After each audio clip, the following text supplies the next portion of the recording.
Yo, what up? HQ Jack, what out? Got a question for you, since you're all so smart and all that. Um, the way you try to brain blast people today, and without expecting you to fucking state it because, excuse my language, without expecting you to state it because, well, you're guilty, and admitting it, you would have to admit that there's the explanation you must be able to give. So do you think you've ever tried to beat anybody with your brain to try to get what's not yours from the person? Anything at all? Okay, so here's the thing. Do you think you would have been able to brain blast Jesus?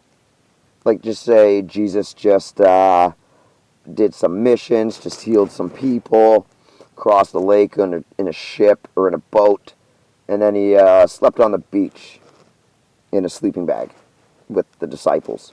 Do you think you would be able to try to reach that man with your brain and try to do whatever you want to him, like you tried to do to HMC Cube Jai, like you say you could do to anybody? Oh, I can get him. That means, no, it doesn't mean anything, actually. It means you're guilty. It means you don't know how life actually works, and your religion is not respectable before God because you think you get to touch other men's souls however you want. Matter of fact, you probably cannot even identify what a soul is or where to find one that you might know for sure what a soul is. Matter of fact, it's HMCQ Jai's soul that you're feeling right now, as damaged as it is.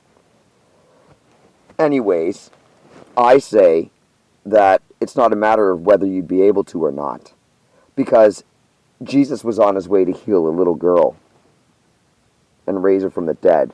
And some woman who had a period for 12 years came up and said, if I just touch his garment, I'll be healed, clean. And she touched his garment.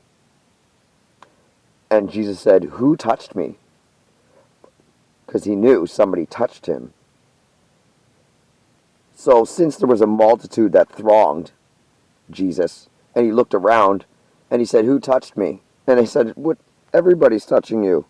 He said, no. Who touched me a particular way? And he looked around, and he seen it wasn't any of the people standing right there. She knew he knew. But it doesn't mean she didn't try to do it. And it doesn't mean it didn't bother the Lord. So while you think y'all are getting kinged or crowned every time you try to touch somebody's life, and say, oh, I'm right, if I'm right, I'll get this and feel spiritually lifted, you're a blasphemer. Praise the Lord. One mango needs thee.